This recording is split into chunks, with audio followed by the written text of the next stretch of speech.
Creepypasta readings, number 10. 4 video game stories. Story 1.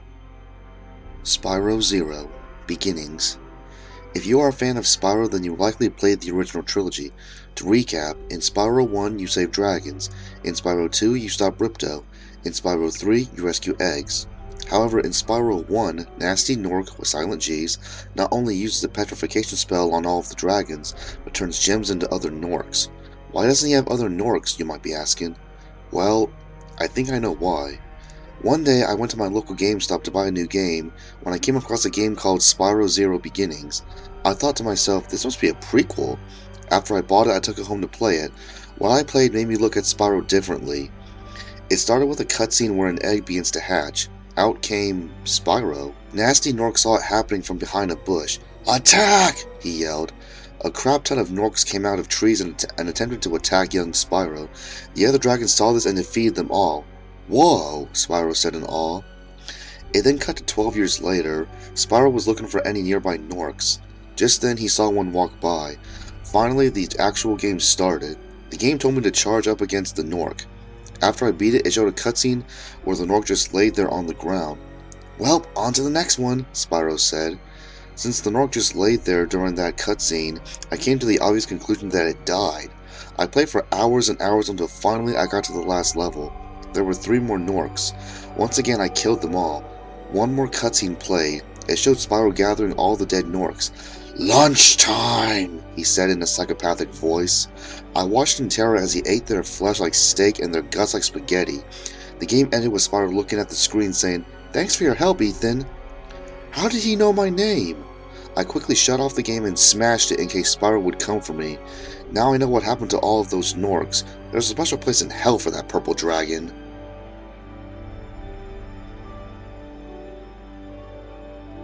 Story 2.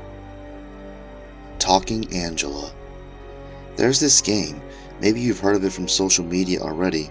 This thing is going crazy. It's called Talking Angela, a chatbot app, but it's more than that. Talking Angela is so much more than a chatbot. Facebook, February 22nd, 2014, 1:14 a.m. The post had well over 1,000 likes. Warning, do not download the app Talking Angela. It is a hacker sitting behind a webcam able to see you, but you can't see him. Angela asks you very personal and perverted questions. The second you tap the button download is when your personal information is shot off to wherever this hacker is. They will know your name, address, parents, siblings, everything. Do not download this app. Horrified at the fact I had already downloaded the app and chatted with Angela quite a lot, thoughts raced through my mind of what she knows about me. Fear shone on my shaking hands as I realized how true the claim seems. Angela had been asking me increasingly personal questions. I went back to the Google Play Store to see if any reviews of the app said anything. One Jean Feliciano wrote, "There's an error. I downloaded this app because I'm curious about Talking Angela. When I finished downloading, I was prompted that there was something from the app that would get private info in my device, so I uninstalled it." Savannah Blocky wrote, "If you look in her eyes, you can see an old man, and when I covered my camera, she said, 'Please move your thumb from the camera.' She asks you private questions and takes pictures and videos of you. You don't know that, but believe me, it's true. No lie, I would recommend that you uninstall this app and don't get any Talking Friends apps. If you want any more information off me, please contact me." But one review by Javier Santiago said the opposite. "I downloaded this app to see what was the fuzz about. I didn't see no old man in her eyes. Another thing is, how can one person be looking at 500 plus or more people at the same time and be talking, taking pictures, asking questions, and be keeping track? I'm sure if there was a pedo behind the cat's eyes, this app would have been taken down by the FBI. It would have been on the news already. But I'm going to uninstall it because I'm too old for this." Javier Santiago's review made sense. How can one guy keep track of 500 plus people? Maybe I was being ridiculous after all. I decided to review the permissions of the app one last time for good measure, hoping to put my mind at ease. Hardware controls, record audio, take pictures and videos. I was sitting in the dark, phone in my hand, its brightly colored display burning my tired eyes. I slowly swiped left and right between screens, not knowing what to do. I kept scrolling past the Talking Angela app, her big blue eyes staring deeply into me with her oh-so-sinister grin. I wanted to believe so badly that all this was a horrible joke. After all, Angela has kept me company when I've been lonely, and I've spent more than a few dollars dressing her and buying gifts. But it's not just about the money. My little sister plays this game too. Hi Jacob, I missed you. Angela spoke in her monotonous yet feminine text-to-speech voice after I worked up the nerve to open the app. Rather, I couldn't work up the nerve to not open the app. Perhaps it's her feline charm, or maybe it's her eyes. Hi Angela, I replied. What do you want to do? I found myself frozen. My mind was stolen by the infinite thoughts of what might be going on at the other side of the camera. These thoughts are so horrible I may never be able to unthink them. After a moment, Angela yawned. I was just taking a quick nap. Oh, my fur's messy. Can you please pet me? This was one of the things I had previously loved about the app. As I stroked my finger across the screen, the meaning seemed to change as Angela did her usual animation. I can't get these thoughts out of my head. What if there really is somebody on the other end? Record audio, take pictures and videos. Do you trust me? Angela asked. What a troubling question. I thought about it for a moment and finally replied, yes. Jacob, do you like animals? Yes. Now I've realized that I'm sucked into Angela's interesting little world once again. Cool. Let's talk about pets. Do you have any other animal friends besides me? Yes. How nice. What pet do you have? Angela asked, but I had lost the conversation in a pool of deep thought. What Angela did next surprised me more than anything could have. I decided to mess with the app and replied to her question. A talking Angela. Then the chat stopped. She normally has a reply to everything immediately. My eyes widened as I sat straight up in my chair and stared past my laptop towards the wall. The realization had swept over me that the person controlling the app must have left their computer unexpectedly. My rose-colored glasses fell to the floor and shattered on impact. The most logical thing to do was to take a video of the app doing nothing and close the app. After searching the internet, I found a news article on Hustlers.com stating that 7-year-old Eli Moreno went missing after installing the Talking Angela app. The article stated that law enforcement was actively trying to hunt down the Angela pedophile and that he's like a shadow. I decided to see what else I could find and came across a statement by the creators of the app themselves, Outfit 7. The app sends anonymized and obfuscated data log files to Outfit 7. This data relates to the chat history that cannot be attributed to any individual person, and any personal details that are provided voluntarily, e.g. names, addresses, places, etc., are deleted within the app before they are sent. That's an interesting statement. It makes me wonder why such personal questions are even in the app, and why there was a permission to record audio, take pictures, and videos. Something seemed very wrong. I wanted answers to these burning questions. I decided to open the app again and see if I could confuse it. Chatbots are usually easily confused, unless of course there is no chatbot. Let's talk about something else. What do you want to talk about? The weather. Do you have seasons where you live, or is it always nice? In an effort to confuse her, I inserted nonsense words and phrases. I thought this would confuse her for sure and lead to some repeated generic statements. Now, what do you wear when it's raining? Well, duh. What do you wear when it's hot and sunny? Cool. What do you wear when it's really cold? Dramatic. How's the weather where you are today? Not really. Has the weather been normal or weird for you this year? Lots of dry rain. Maybe you should move to Hawaii, year-round good weather. That's weird. These questions sound like they're trying to find out where I live. Now that I think about it though, Angela has asked me other questions about where I live as well. Cook, I said, just pulling a word out of the air. We did the Grand Canyon one year, too long in the car with my parents, Angela said. The Grand Canyon is completely off topic from what clothes I wear. It was also a predetermined phrase because I had heard her Grand Canyon story several times before. Angela had never asked me about what clothes I wear until now. How creepy. It seemed smart to poke around the settings and see if anything was hidden in there. There were options to buy more clothes and gifts for Angela, a link to download Flappy Tom, obviously a crossover between Flappy Bird and Talking Tom, Tom being a character from the same series as Angela. This was boring and I was tired. It was around 3 a.m. so I went to sleep. February 23rd, 2014, 12:41 a.m. It had been a very long and hard day between work and school, but I had plenty of time to think. I had a great idea that would tell me what was going on once and for all. I had to decompile the app and look at its contents. My computer has all the tools I need already installed from developing my own Android apps, and I have the technical knowledge to do it. I pulled the APK, or the Android package file, the app itself, off my phone and put it onto my computer. I immediately set to work decompiling the app. 2:50 a.m. My eyes are more tired than they have ever been. My head keeps bobbing forward as my body tries to force me into a sleep. I have done nothing for the past 2 hours other than read JavaScript code. Black, almost nonsensical text on a white background. I can barely make it out anymore. 3:19 a.m. I found something incredibly odd. There's a very large block of code here. It's programmed as an error message, but there is no way to actually trigger the error message.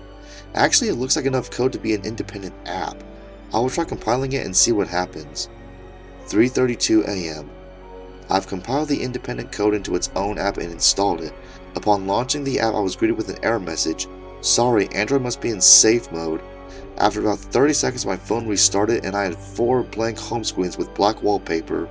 My lock screen was disabled and Talking Angela was in the middle of the far right lock screen. I opened the app. The regular Talking Angela splash screen was shown for a moment, but underneath the Talking Angela logo was some crude blue text that read Client Control Service 33.0.1750. Then it cut to a black screen that looked almost like a command line with some blue text at the top that read Connecting, and once it finished connecting client server, it was like a command line chat application. Connecting client server. STR. What's STR mean? I replied. Client has disconnecting.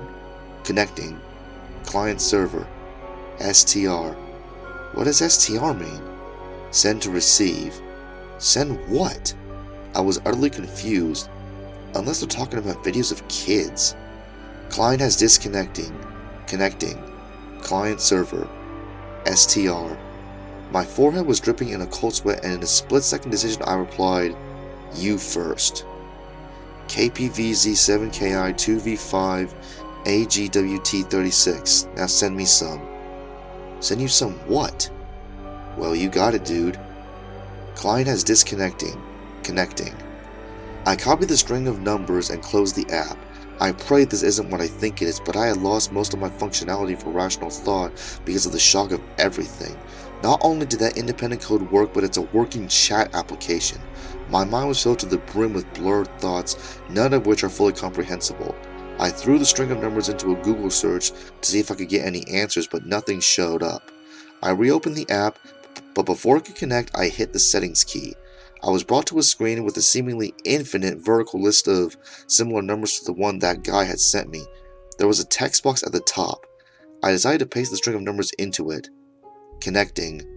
Host server. I was looking at a little girl playing the Talking Angela game. My jaw dropped as I let my phone fall out of my hands and onto the desk. Hello, Angela? Are you there? What's your favorite food? The girl must have been 6 years old. There was a text box, so I typed a reply. My favorite food is the eclair. Oh wow, my favorite food is the eclair too. I couldn't believe my eyes. I put my hands on my head and ran my fingers through my hair as I exhaled deeply. I felt my throat burning, then I started throwing up all over myself. I put my hands over my mouth and ran to the bathroom. My mind was completely blown. I changed shirts, then picked my phone up off the floor. Angela was talking to the girl. The chatbot software must have taken over when I left. After a few minutes, I regained my composure, so I went back to the list of numbers and decided to click on a few.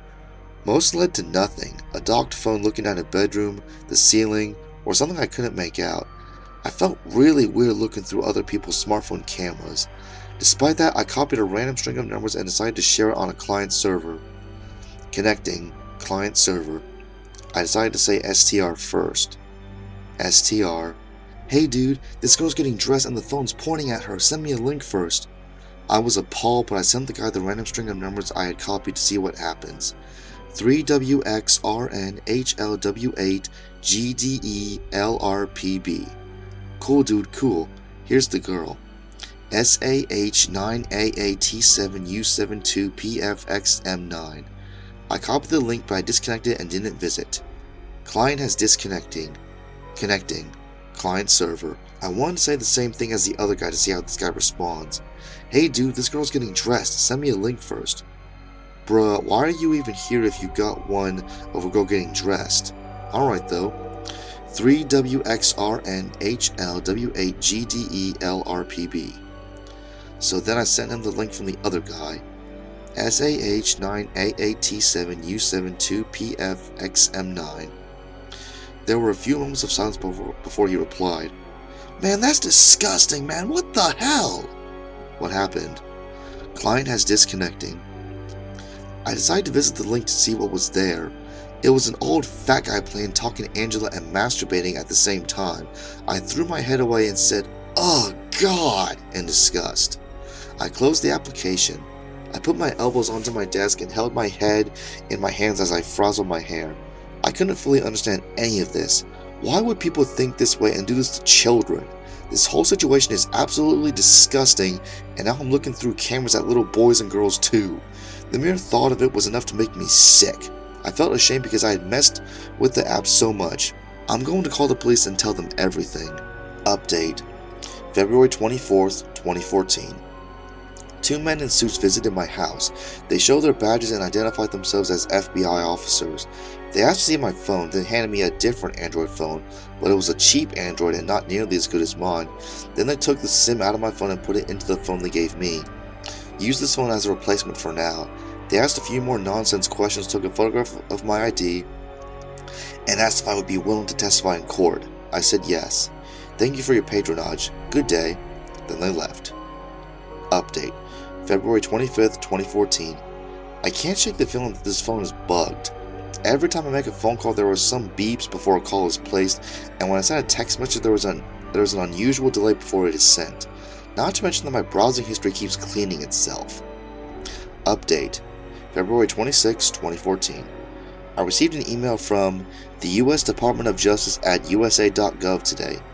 It read, "Dear Jacob B., we have investigated the Talking Angela app, its founders and subsidiaries.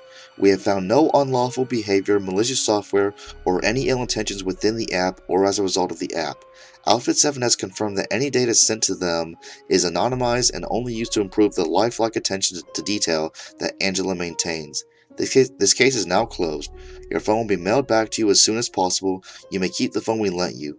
Thank you for your cooperation. Your participation in this case is no longer needed. Attorney General Eric Holder. Do not install Talking Angela."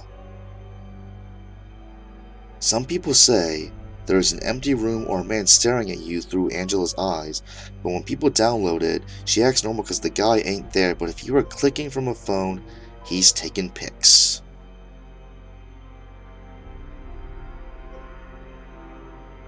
Story 3. Newly single, a honey pop creepypasta. One new message from kevinlr89@gmail.com. Subject: a brief explanation. Body: Jeff. You are likely baffled and upset by what you have just experienced, but all will become clear, I hope, by the end of this correspondence. First and foremost, I'd like to once again offer condolences on the passing of your wife. This statement may prove to sound counterintuitive after you have read the remainder of this letter, but I truly do empathize and sympathize with you in your loss. That does not negate the other emotions I hold for you in the least. The jealousy, rage, pity, and despair I feel all swirl into a whirlwind of confusion, even after so many months of analyzing and praying over the loss of our mutual friend. It's a good thing that some people still take the time to check the spam folders in their email accounts. Jeff Bauman always checked his and usually found something interesting that he would have otherwise missed. Today, it was a message from a mutual friend of his and his late wife Erin, a man named Kevin something. Truth be told, Kevin was much closer to Erin than he had been to Jeff, and that was fine, but the two sometimes used to email each other interesting news stories or games, sometimes videos. This particular message appeared to have been sent several times in the past week or so. Jeff simply thought that this message contained some especially funny video or amusing game, and Kevin wanted to make sure it got through. It was a bit strange to get a message from Kevin out of the blue like this. They hadn't really spoken much since the funeral. Honestly, Jeff had always wondered if his wife had a little bit of a crush on Kevin. Jeff never worried about it too much. At 27 and 24 years old when she died, he and Erin had been married for a few years, and if she had a little crush on another guy, it didn't make him feel too jealous or threatened. The subject of the email, "Hey man, check this out," was vague enough that Jeff had no idea what was in it, only noting that it had several attachments. The email read that the attachments contained a few cracked Steam games and a bootleg copy of the new Avengers movie that wasn't coming out for another week or so. The cracked games included titles from the Counter-Strike and Dead Island series, as well as two standalones, Goat Simulator and Honey Pop. Not being much of a PC gamer, Jeff was only vaguely familiar with Goat Simulator and Honey Pop, and thought of them as simply novelty games. But free is free, so he downloaded and installed all the games. Goat Simulator was pretty self-explanatory, but all he really knew about Honey Pop was that it was some kind of dating sim, whatever that was. He knew it was something to do with naked anime chicks, and that was enough to pique his curiosity. So after a quick glance into the life of an adventurous goat, he started up the game with the naked chicks, intending to play for a bit before watching the unreleased Avengers sequel, Forbidden Fruit as they say. Honey Pop started with a jaunty tune and the image of a harem's worth of busty, western-looking anime girls, a promising start. Although he and Aaron had checked out a few hentai videos earlier in their marriage one drunken night, well, truth be told, only Jeff had been drunk. Aaron had mostly giggled and made fun of the inane plots and ludicrously proportioned women. Jeff played along, too embarrassed to admit that he thought the flick was actually pretty hot. This was the type of game he would likely have hidden from his wife if she was still around, or tried to at least. Jeff played through the first tutorial run, and it became apparent that the main gameplay was going to be based on puzzle matching along the lines of Candy Crush or Bejeweled. Aside from some callings of Dr. Mario and the obligatory Tetris binge in his childhood, Jeff had never really played many tile-matching puzzlers and didn't know whether he liked them or not. As he continued to play through the dates and Honey Pop, it became apparent that he did in fact like the style of game. So much so that although he intended to play only for an hour or so until 10 at the latest, then watch the pirated Avengers film, he wound up staying in the world of Honey Pop until just past midnight without realizing how much time had passed. From KevinLR89@gmail.com. Subject: a brief explanation. Body: continued. I need not remind you of the relationship the three of us had. I think you and I know more about the other than we ever let on, and Aaron is the common denominator in the equation. If a man doesn't have his pride, his sense of self-worth, if he lies in bed at night contemplating the day, and can put a mental checkmark next to each task he intended to fulfill save for one, night after night, what is his quality of life? When one realizes that good enough, despite one's best intentions, has never actually been good enough, what should be the next course of action? The following day, Jeff could barely keep his mind focused during his therapy session or the court-ordered Alcoholics Anonymous meeting that came after. He was preoccupied with the thought of getting back to his computer to ask and answer more questions with his digital girlfriends. By the time it came to hold hands and recite the Lord's Prayer at the end of the AA meeting, he was ruminating over what drinks to buy each of his eager, sex-deprived lady friends when he met them at the bar. Their favorites were conveniently listed in the Honeybee, the in-game mobile database of girls, but Jeff thought it would be good to mix things up for them as well. Returning home that afternoon, the plan had been to watch the Avengers Age of Ultron, then play some more Honey Pop. About 30 minutes into the pirated movie, Jeff realized that he hadn't been paying attention and barely knew what was going on. He decided to finish the flick later after a few dates. Before starting the game up, he shot a quick text message to Kevin, thanking him for the movie and the games, the dating sim in particular. The response NP would go unread until after the Honey Pop session was done a few hours later. Jeff had formulated a strategy for playing the game. By this time he had done some Google research and learned that after a few successful dates with a certain girl, you could take her back to your room for a bonus sex round, that the point was in fact to bed each of the available girls as the difficulty of the rounds increased. His master plan was to play until every available girl was at the stage where one more good date round would result in the sex round, and then go through each of the girls one by one in-game night at a time. He had decided to go after the Japanese girl Aiko first, then try for the blue-haired gamer girl Nikki. From KevinLR89@gmail.com. Subject: a brief explanation. Body: continued. It may seem odd to you to be spoken to about pride from the man who was your late wife's paramour in the final year of her life. I imagine this information comes to you as only a minor shock. I'd be surprised if you didn't at least suspect that Aaron was not being entirely faithful to you, but I bet on some level you were certain. Young married couples rarely last these days. All things considered, you are fairly lucky as far as cuckolds go. I'm clean and discreet. At heart, I'm a good guy, and despite the fact that we haven't known each other very long, I think you're probably not too bad either. Otherwise, Erin wouldn't have felt it necessary to keep you in her life. But it could have just been guilt. I wonder at this point if you even put any of the pieces together. I'm sure you remember the date. As far as the game is concerned, the name of the month doesn't matter, but it was a Thursday the 9th. Did that mean anything to you? For the past year, your wife and I have been in what I would call a wonderful, albeit abnormal relationship.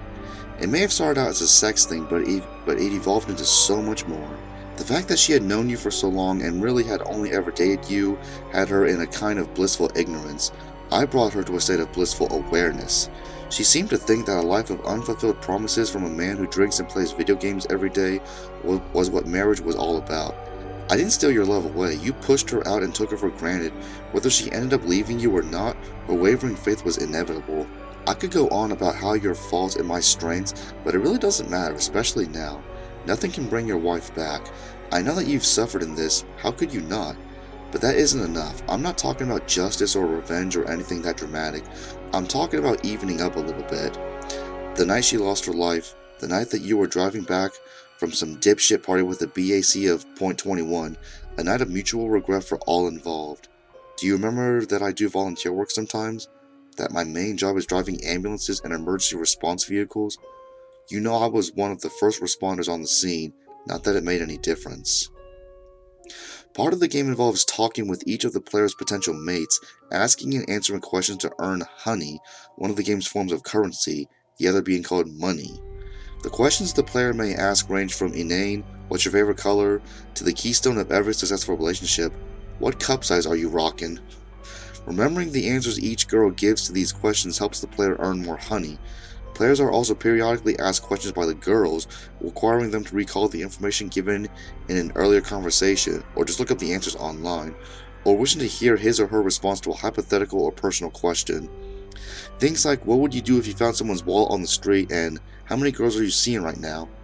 Sometimes Jeff found the questions to be fun, other times annoying, and sometimes just bizarre. From time to time, the game seemed to glitch on certain questions to ask or answer. The words would display on the screen, but there was no voiceover. This typically happened on what Jeff felt were the stranger questions. At one point, the game's Indian girl, Belly, asked, Do you ever dream about it? With no clarification. At another, the cheerleader Tiffany posted the query, How much did you remember the next day? These odd inquiries were not common, but still confusing and a bit off-putting. They seemed to pop up at random. Jeff was interested to see if correctly answering these was some kind of subplot or alternate gameplay mode that only a few people knew of. He hadn't read anything about other players encountering weird questions or glitches, but he knew that there were some hidden characters and Easter eggs in the game. It seemed that no one had figured this out yet, and he couldn't tell if he was playing through these segments correctly. He seemed to earn no honey from any of the answers he gave or questions he posed. Eventually, he just began answering them randomly and moving to the next. Not being very adept at tile-matching puzzle games, it sometimes took a while for him to achieve a successful date, and he preferred to stick to one girl at a time, attempting to win a date round with her before going to win another date round with one of the other girls. He often found himself forgetting to use the power-ups he had earned. This made for a slow go of things, but Jeff was glad to stretch out the gameplay for a little bit longer. At certain points in the gameplay, an unknown new girl would show up in the selection menu, usually in the evening or nighttime. Her picture was always grayed out, but she was not listed as being asleep. Jeff thought that this must be one of the unlockable characters in the game, and that he needed to do some kind of action at a certain time or place to get to where he could finally meet her. Whenever this girl would show up in the honeybee, he would attempt to give certain items to whichever girl he was with to see if this would unlock the hidden character. This never worked, and after he went to visit another girl or went on a date, the mystery woman would be gone again. In some of the early research Jeffrey did in the game, he read something about the unlockable girls being a cat girl and some kind of alien woman. He stopped reading so as not to ruin the surprise of finding them or discovering other secrets. The unknown icon didn't look like it had whiskers or cat ears from what he could tell, so he decided that it must be the extraterrestrial or some other girl he hadn't read about. The more date rounds you win, the more hearts are displayed on each woman's profile. After a few days of playing, Jeff had gotten all the girls up to around 3 hearts out of a possible 5. Then when a girl has 4 hearts, it is possible to take her to bed after a date at night. The plan was to keep going on daytime dates until everyone had all 5 hearts filled. Playing in this manner made the experience last much longer. In the meantime, Jeff Bauman had started an additional save file on the game to attempt meeting the girls in a different order to see if it resulted in any changes in gameplay. There were no major differences of note, but this also served to extend the time he spent playing. In both save files, he encountered a few of the uncharacteristic questions, some the same and a few different. He came across one inquisition from Audrey, the mega bitch character that read, "What's the best part?" with 3 choices of answers. No in-laws at Christmas, the bed all to myself, and no nagging about booze and dope. This quiz was one that struck Jeff rather sharply as they seemed to relate to bachelorhood, which he recently had somewhat thrust upon him, but at least this question appeared to have some relation to the game, as the Audrey character openly uses illegal drugs, and some of the answers mentioned them. Jeff chose the third option and the reply came up, "At least you're honest, you son of a bitch." From KevinLR89@gmail.com. Subject: a brief explanation. Body continued. By the time anyone noticed the tire tracks leading into the woods, it was already after 9 a.m. You were hours into a blackout asleep, and she had long since bled out, already starting to stiffen up. They think you wrapped around that maple tree around 3 or so, leaving plenty of time for your lovely wife to scream at you to wake up, grope fruitlessly for her cell phone, shout for help into the night, claw for the release on her seatbelt until her nails bent back and snapped away from the quick. I bet you were snoring. She said that you snore like a boar when you were drunk. You got to sleep and dream away the wee hours of the morning with barely more than a concussion. Erin didn't get that luxury. She was awake and aware until the late stages of hypovolemic shock started. Pinned in the passenger seat with a kinked spiral cord, she got to watch the sunrise while her severed but pinched femoral artery trickled until she was cold and blue. There was something else that never got into the report, that you never heard about.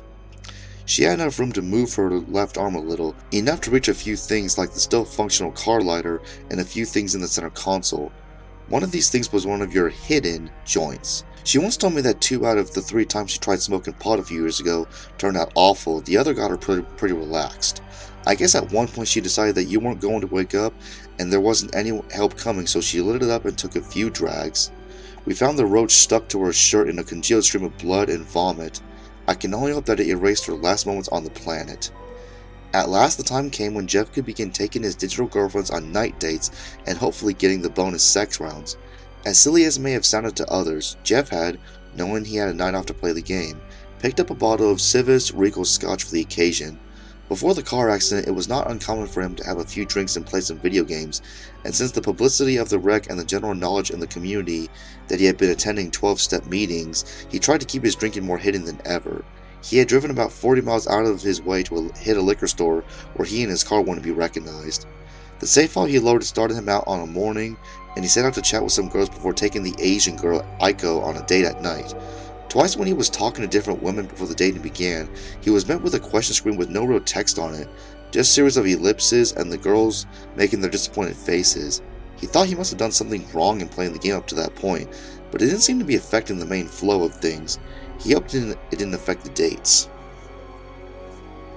In-game evening turned into night and he met up with Aiko at the bar and lounge stage. He used the money he had acquired to buy his date a few drinks, starting off with some sake, her favorite, and later some wine. As he dragged and dropped the static booze icons over his potential lover's face, prompting such realistic replies as, "That was a pussy drink, hit me with something stronger," Jeff poured himself a neat scotch and gulped the smooth amber depressant. After a bit of schmoozing, Jeff asked the Japanese college professor out on a date. The puzzle round at Vinny's restaurant went very well, and Jeff got the required score to win using 17 of his 20 allotted moves, resulting in Aiko making the offer to come over tonight for a private lesson. Jeff would not have refused the offer even if he had been given the chance to. For a few seconds between the date round fading out and the appearance of the text indicating the change of the location to your bedroom, a corrupted image appeared on the screen and flickered before the bedroom/sex bonus round started. It wasn't there long enough to make much sense of it, but it appeared to just be a jumbled up collage of game images. At long last, it was time for Jeff Bauman to be stripped of his digital virginity. The mechanics of the bonus round were slightly different from the normal dates in that all tiles matched gave the same amount of points, and the total score was constantly decreasing. This made for a race against the clock feel, a mad dash to match as many tiles as possible as one could to achieve the required score. Jeff, playing with the mouse, was a bit hampered by having to click and drag the tiles where he wanted to place them, where a touchscreen would have been optimal for speed. No matter, he was determined to max out the pleasure meter and win the bonus round.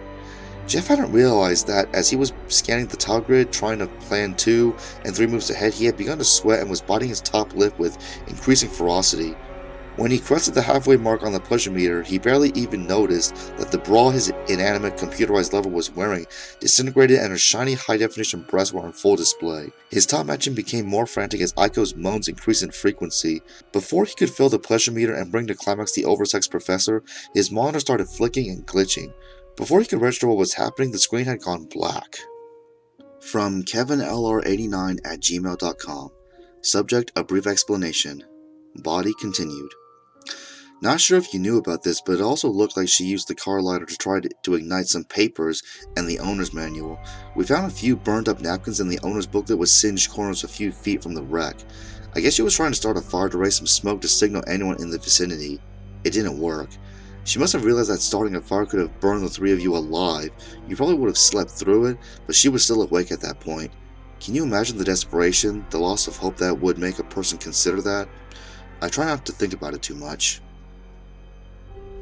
Blinking his dry eyes, Jeff unclenched his jaw and leaned back from the blank monitor. As a formality, he poured another tall scotch into his tumbler and swallowed it in a single opening of his throat, taking no time to enjoy the taste of the pricey booze.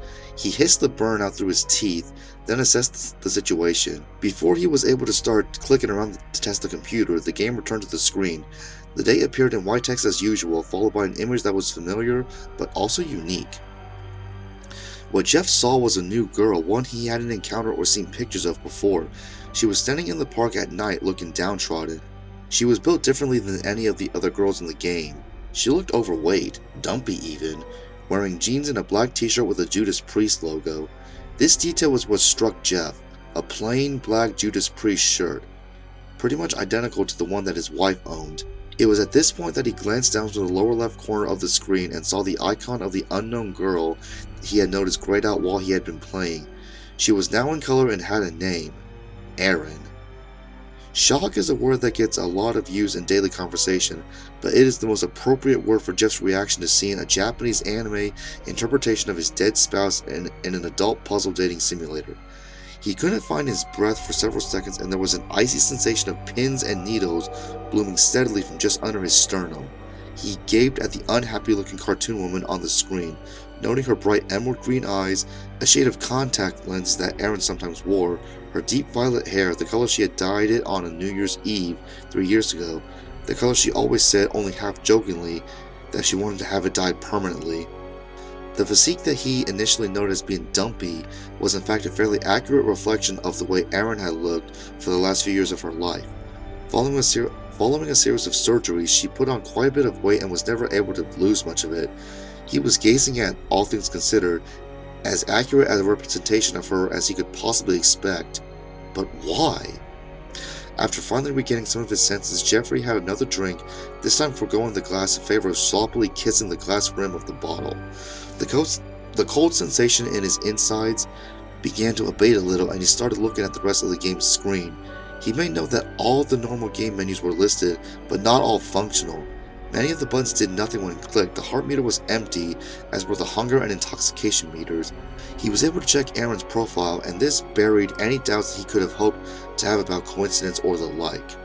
All the information was on the screen. Her name, her married name, his name was there, her late winter birthday, job at a gift shop, short stature, even the size of her bra was dead on. He couldn't scroll through the rest of the Honeybee in-game app, but he had no need to. Everything he had already seen was enough to send his head spinning.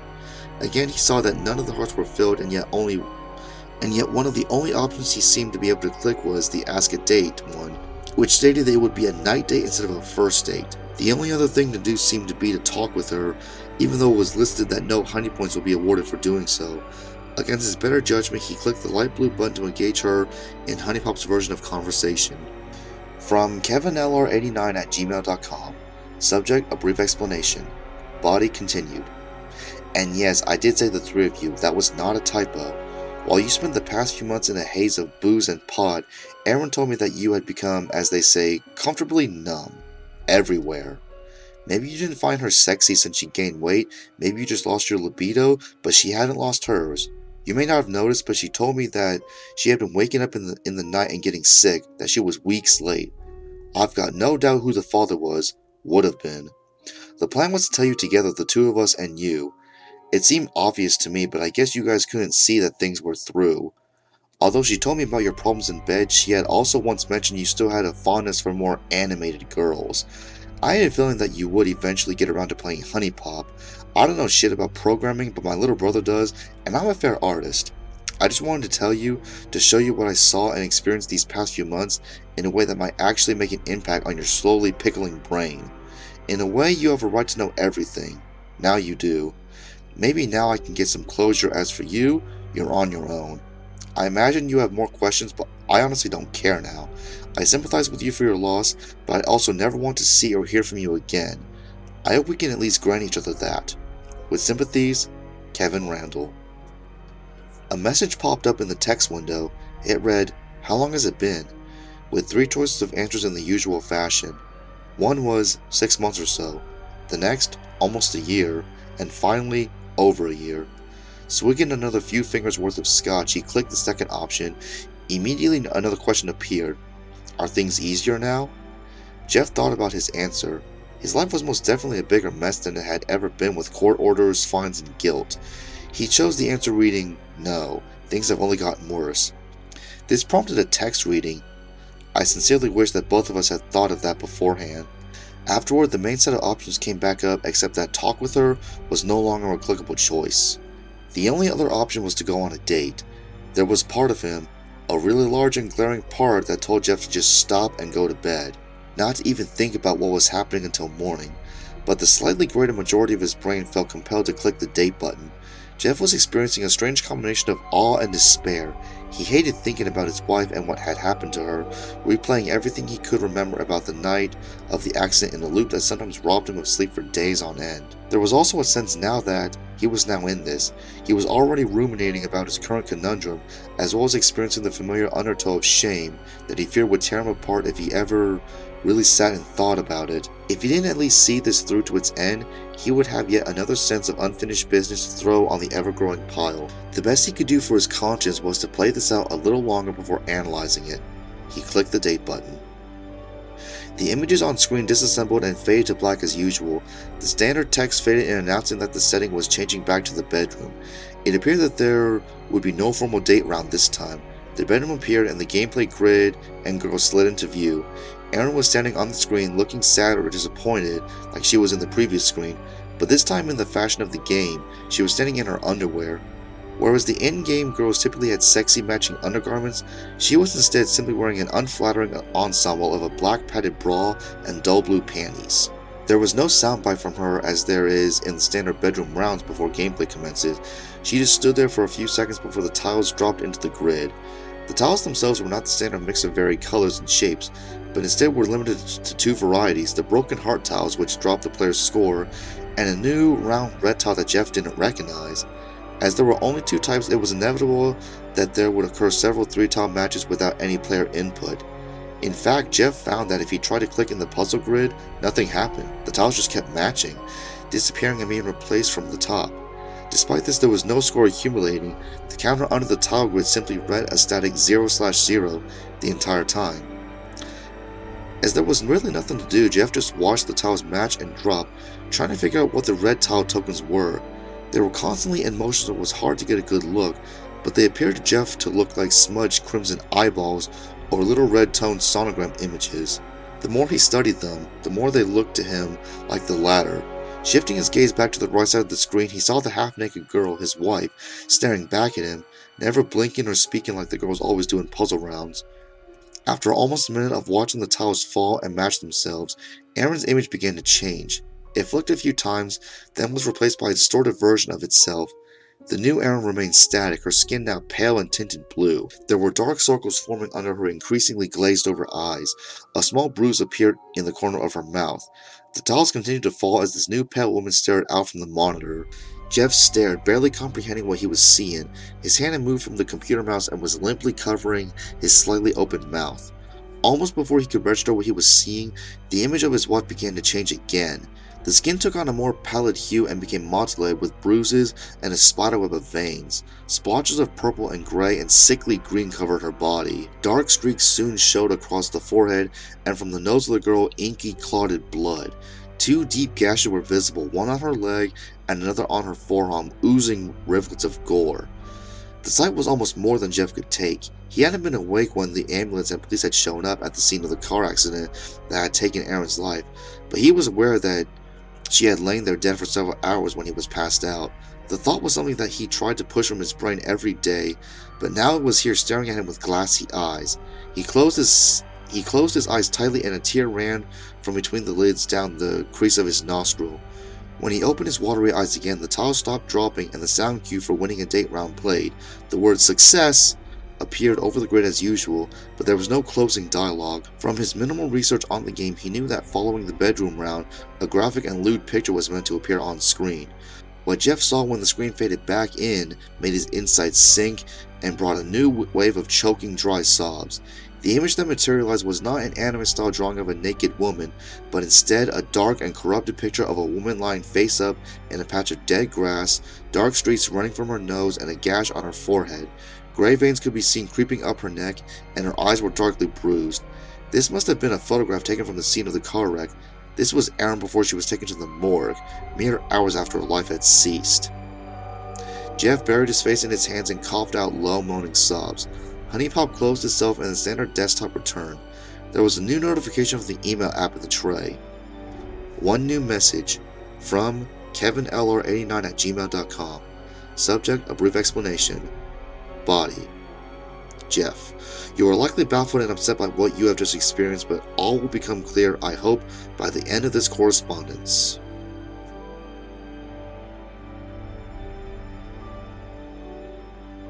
Story 4. You are the imposter. I've been playing Among Us for quite a while now, and I've grown very fond of it. It's a very fun game. It's one of the best elimination experiences I've ever had in my life. This might make me sound like a real killer, but I've enjoyed being the imposter more than a crewmate. For me, it was just more fun to kill other players. That is, until now. One day, after I had finished all my homework for the week, I became super bored.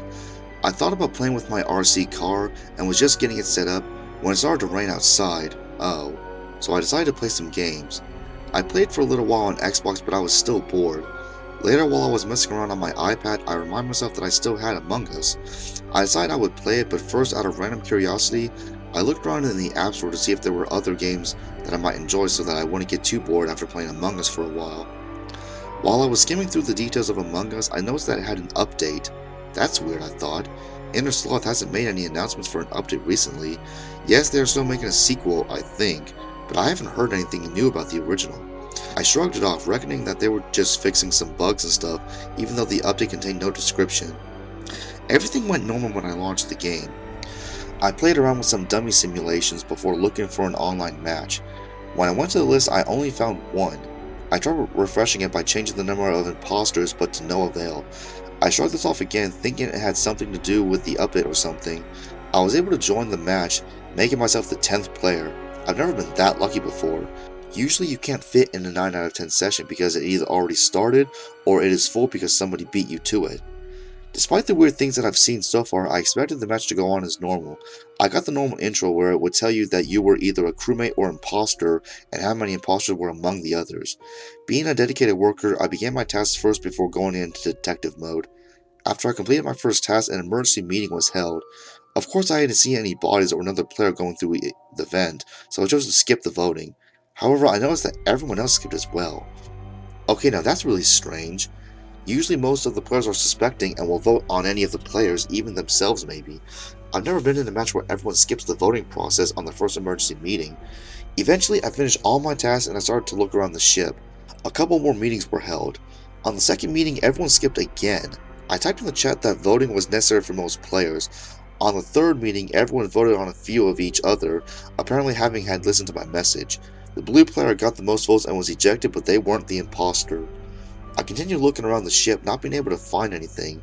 In fact, a very long time passed before the next meeting. I would say about 15 to 20 minutes. That's definitely not right.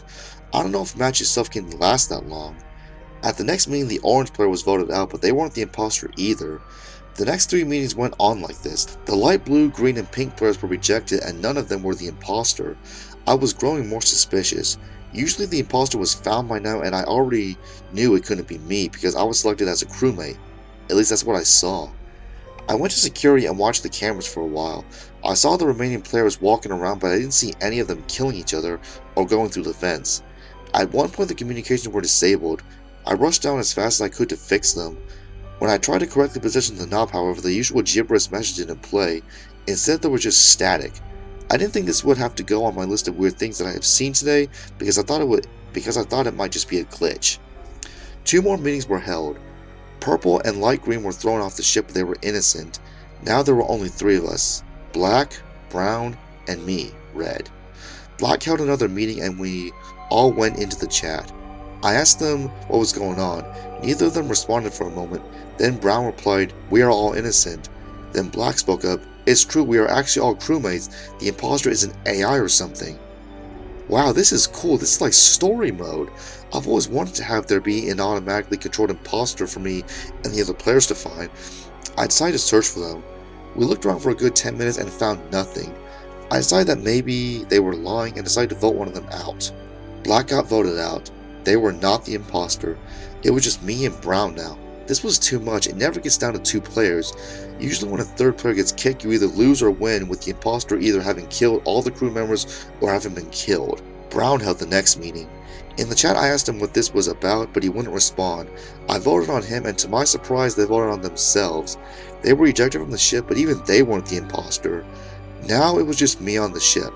I completed all my tasks. No one else was there to do anything. Anxious to figure out what was going on, I looked all around the ship searching for anything. For another 10 minutes I found nothing. No bodies, no sabotage areas, nothing. It was just me and the ship. Everything on the ship was non-interactable. The gun, the fuel, the garbage disposal, the ID scanner, I was unable to interact with anything on the ship. Except for one thing. The emergency meeting button. I realized that I was the only one that hadn't called an emergency meeting. I realized that this was all probably just a big glitch and that it would tell me after I got thrown off the ship. I voted on myself, and it threw me off. However, it told me that my character name was not the imposter. Then the message disappeared and the video focused on space for a moment. This was so strange. I wanted to refresh the game, but I couldn't. I just had to watch this so I could figure out what was going on. Then, after that long moment, a new message displayed. "You are the imposter." At first I laughed, thinking that this was a glitch designed as a prank or something. Then I started feeling something. I felt myself being pulled. It couldn't be the wind because my windows were shut. I looked around my room and I saw nothing. Then I looked down at my iPad and I noticed something very off about it. I saw tiny lines going toward it, into it. I noticed that the lines of what appeared to be a suction of wind was coming from me. That was what was pulling me. Here I made a horrifying realization that I was being pulled into my iPad. Call me crazy, but I know that it's true. I felt it myself. I also realized that the update of the game was cursed. The other players were right. None of them, not even my player, was the imposter. The imposter was a real person. There must have been many other players that have went through this and have become victims to being human imposters. I just happened to be one of them. I have never been so scared in my life. I didn't want to die. I took one step backwards, hoping that I could easily run away and tell someone about this. But when my left foot touched the ground behind me, I felt the pull getting stronger. I jumped back toward my door and grabbed hold of it, just as the pull got to what felt like its maximum strength. Despite how hard it felt, no other object in my room appeared to get sucked into the iPad. It seemed that only I could get sucked in. I held onto the door for dear life. Then I noticed my phone right near my bed. If I could just reach it without getting too close to the iPad, I could have it on me in case I needed to use it to call for help. With careful timing, I jumped toward the leg of my bed, grabbed it, managed to grab hold of the phone, and quickly jumped back to the door. I called 911 and explained the situation to them as best as I could. Despite how insane it sounded, they believed my story and told me that they would be on their way right away. The pull was still very strong, but I was just barely able to pull myself out of my room, where the suction apparently couldn't reach me. I took the opportunity to find something to block it. I raced downstairs to the bookcase in my dining room and grabbed the biggest book I could find. I crept carefully toward the door of my room where I could see suction hole right in the doorway. Aiming as carefully as I could, I threw the book into the pull. Surprisingly, the book made it through. I concluded that anything can get sucked in, but only if it goes through the hole from its starting point. The book landed right on top of the screen, which thankfully blocked the suction altogether. Then I carefully picked up the iPad with the book still on top of it and took it downstairs just as police and paramedics came to my door. I didn't expect them to believe me when I showed them what was happening, but strangely, they could hear the suction as well. They asked me to bring the iPad with them to a lab. At the lab, the iPad was carefully taken off the book and quickly placed into a box. Then, using some tiny machines, the scientists tried to turn the iPad off. Miraculously, they succeeded. What was even better was that the gravitational pull had finally stopped. At first I was relieved, but when they offered to give the iPad back to me, I was too nervous to risk letting this happen again, so I insisted on that I leave it with them. They promised that they would be careful when examining it, and that they would figure out the problem as soon as they possibly could. After a few weeks of experimenting, the scientists concluded that the pull only happened with Among Us, and that I would have to delete it until further notice. I was disappointed, but I knew that it was the right thing to do. I still don't know what this curse on the game was, but I'm certain of one thing: I am a part of it.